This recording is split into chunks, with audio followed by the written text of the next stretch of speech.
The following program is made possible by the generous support of Bob and Glenda Ontiveros. Trick or treat! Dia de los Muertos, or Day of the Dead, is not the Mexican version of America's Halloween, but a 3,000-year-old celebration shaped by the indigenous pagan celebrations coming together with the Roman Catholic Church's All Saints' Day and All Souls' Day. Dia de los Muertos is not Halloween. Some people even refer to it as, oh, it's Mexican Halloween. Well, it's not. It does fall along those timelines. So it starts at midnight at the end of October 31st, and it runs through the end of November 2nd. And it's known as that time where the line between the worlds is thin, the veil is thin, so the spirits are allowed to come home to visit. So you'll see that in lots of different cultures. And yes, they talk about that during Halloween. But again, it's because that festival lines up with All Souls Day and All Saints Day, and that's where the timing comes in.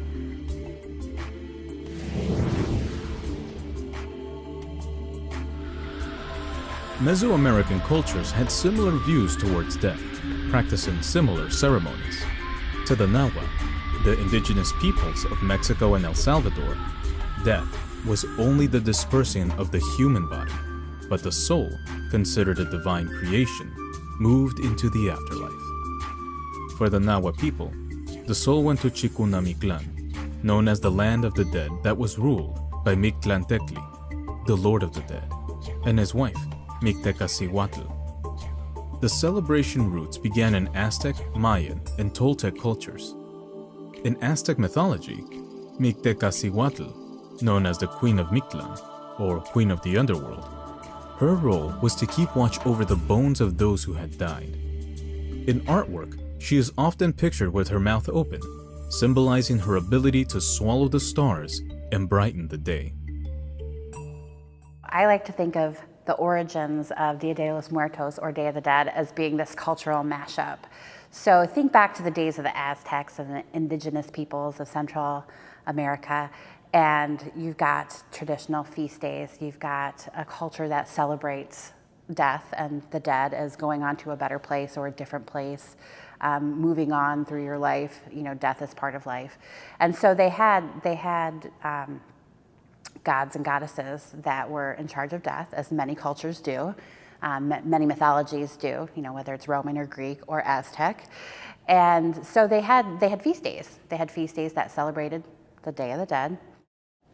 And then you have Spanish colonization. So then you have Catholic, Spanish, Hernan Cortez coming over and colonizing this area. And so you have the Catholic saints, and you have traditional holidays like All Saints Day and All Souls Day. So it's this cultural mashup. It's two societies merging. So you have the Aztecs celebrating, and their traditional celebrations were in July. And then you have the November All Saints Day, All Souls Day. So what happens when indigenous peoples are colonized? Things merge. So all of the Aztec gods and goddesses became associated with Catholic saints. And then they took the celebration of the dead and kind of merged it with All Saints Day and All Souls Day. And so you have aspects of both things. You have honoring the dead, talking about this time where souls can come to earth and remember and revisit. And so they're mashed together. So that's how I like to think of it as coming about. And now it's a Mexican national holiday, so it's a huge celebration in Mexico, and it's kind of transferred into other nations and into the U.S. as well. But how did the celebration start? When the Spanish conquered Mexico, their intent was to convert the population to Catholicism. Tearing down pagan temples and replacing them with churches, the Spaniards brought Catholicism to the new land in an effort to replicate the evangelization of pagan Europe.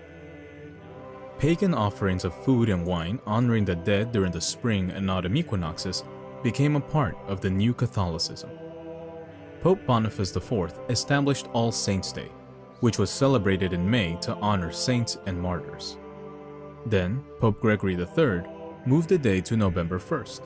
And finally, Pope Urban II established All Souls' Day on the 2nd of November to honor the dead baptized as Christians.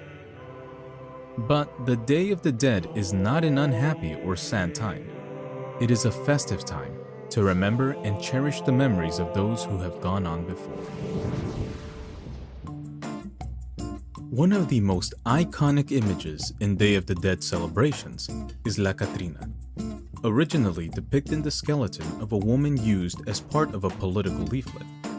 The artwork, created in early 1900, was an illustration by artist José Guadalupe Posada, telling the story of a woman ashamed of her origins, trying to emulate the European ladies of style.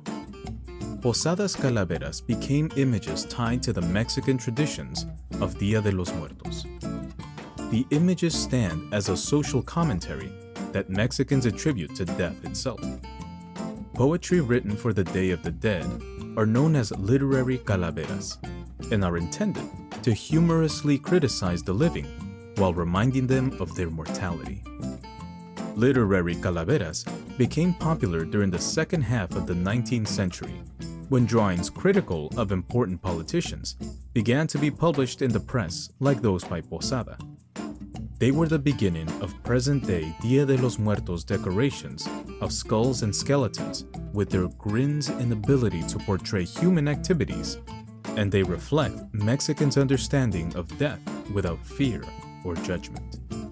Another artist, Diego Rivera's 1947 mural, Dream of a Sunday Afternoon, cemented the image of La Catrina into the consciousness of the celebration from Mexico to the United States. Talking about the artwork and the skull motifs or skeletons. So again, with the Aztecs and Mayans and many indigenous cultures, you have that kind of skull motif over and over again, talking about different gods and goddesses in the underworld and life itself. And then keeping that motif and keeping that, so you have these traditions that have been carried on. And then talking about in Day of the Dead, you have like Posada, Jose Posada, who was an artist and an illustrator, and so he kind of used that skull motif a lot, and he's doing it, think political satire and cartoons. So he's kind of poking fun, that death is the great equalizer. So looking at people as skeletons, and you're going to see that in Old World Europe too. That kind of play of the dance with the dead. So it's just the skull motif has kind of been on and on and on. So Posada iconized that by creating the Catrina, the kind of first image of this Catrina. So he's doing political satire, and he's talking about these ladies that were kind of denying their Mexican heritage and dressing up as European women and being very fancy. So that was like the first Catrina image. And then later on, with Diego Rivera in 1947, he created this very famous mural, and it had the Catrina, La Catrina, the big figure of this beautifully dressed woman as a skeleton. And it's kind of a self-portrait looking at himself as a child holding her hand. So again, that kind of just reinforced that image. And then you have things like sugar skulls, which are a really traditional treat. It's just caught on, and it's kind of now pop culture. It's everywhere.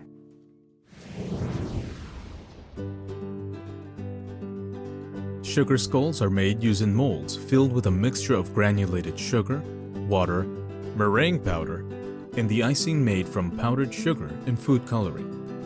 They can be decorated with sequins and other inedible objects. They can be as plain or as ornate as the creator desires. Though sugar skulls are associated with Dia de los Muertos, sugar art was brought to the New World by Italian missionaries in the 17th century. Mexicans learned from friars how to make them. The folk art style of sugar skull creation is symbolized by big happy smiles, colorful icing, and glittery adornments. Small sugar skulls represent the children who have died, which is celebrated on November 1st, while the larger sugar skulls represents the adults, with the celebration taking place on the following day, November 2nd.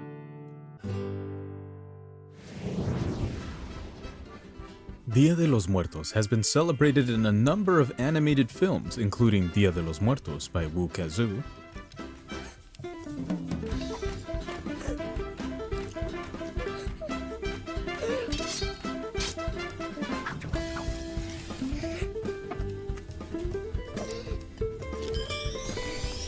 Book of Life, a 2014 animated film directed by Jorge R. Gutierrez. Where am I?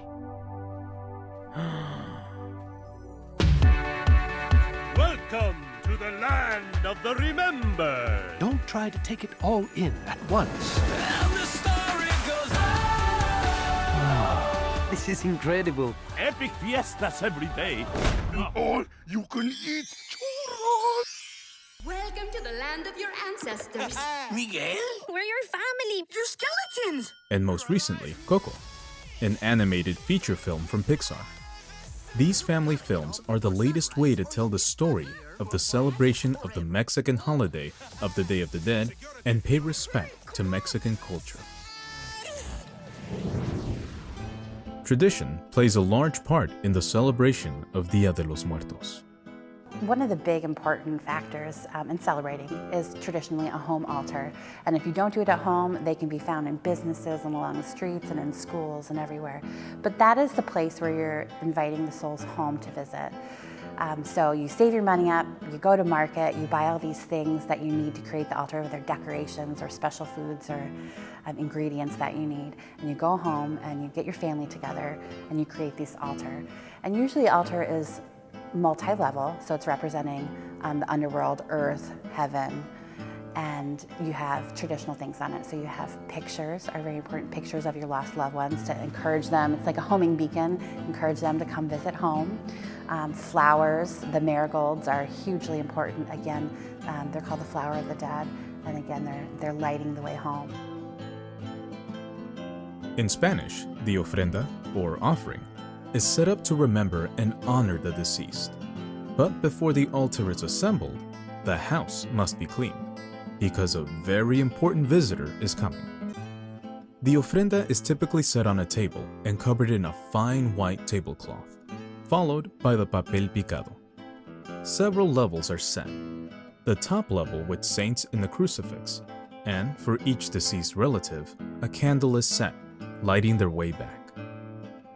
The light of the candles, called ceras or waxes, symbolize Jesus Christ reborn and faith. Flowers, representing the fragility of life, are placed on the altar. Salt and water quench the thirst of the returning souls, tired from their long trip. Incense or capal is burned to carry prayers to heaven. But this celebration would not be complete without the food.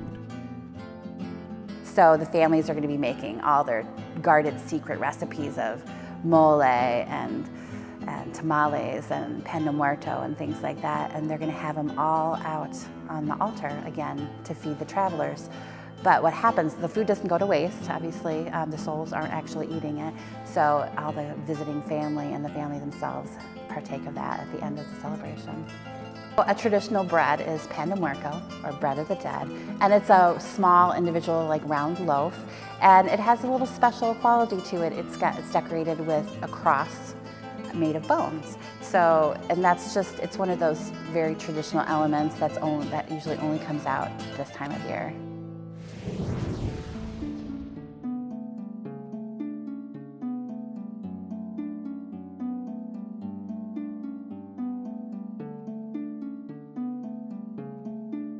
Mexican folklore embraces the monarch butterfly as the souls of children returning. It just so happens that the Day of the Dead celebration begins at the end of the annual monarch butterfly migration and the beginning of their arrival to the butterfly sanctuaries in Mexico. You'll see the images of butterflies over and over again. And many people know about the migration of the monarch butterflies to Mexico every year. And that is said to be the souls traveling back to Mexico for Day of the Dead. So the butterflies are often said to be the actual souls of our lost loved ones traveling around. And that's just, it's become a very traditional element of an imagery of the holiday. A traditional element is the cut paper banners, or papel picado. And that is something that you'll see everywhere, especially on the altars and decorating the marketplaces and everywhere else you go. And the cut paper actually, it represents air, so it's one of the elements. And then it comes from the Aztecs, actually. So the Aztecs used to cut bark paper and decorate it for the gods. So that's kind of carried over and become this cut tissue paper, cut paper. At the cemetery, families spend time cleaning and lavishly decorating the gravesites with flowers and candles.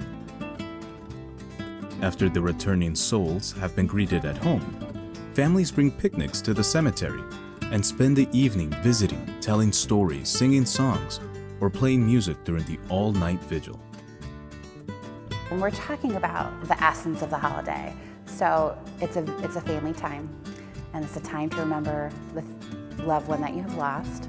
And when you're explaining that to children or to families, I think they relate to it because everybody's lost somebody. They may think of losing their pet dog, or they may have lost a grandparent. And so you're inviting the spirits home. You're inviting them home. It's this time that we're gonna get to revisit and tell stories and think good thoughts and memories of this person. And then you're gonna celebrate their lives. And you're gonna do it in these ways. You're gonna make food, and you're gonna be together, and you're gonna tell stories, and you're gonna go visit the cemetery. And I think children especially are very accepting of that, because it's like, oh, we get to, it's not something scary that we don't talk about. We talk about it, and we celebrate it, and we remember good things, and we laugh, and we listen to music, and we eat good food, and we're together.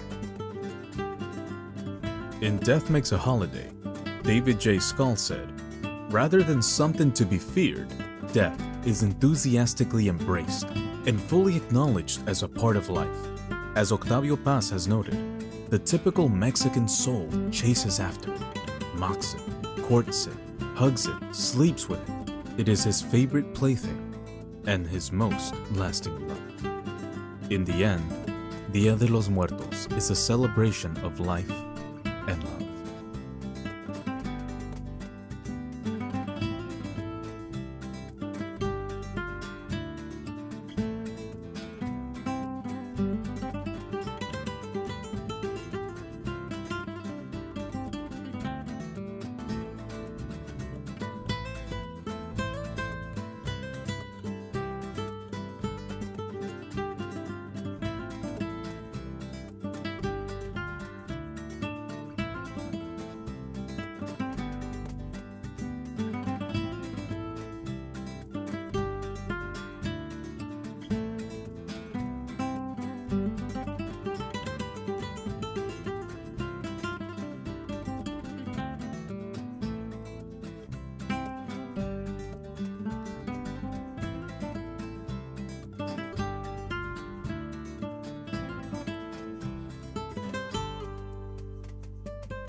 The preceding program is made possible by the generous support of Bob and Glenda Ontiveros.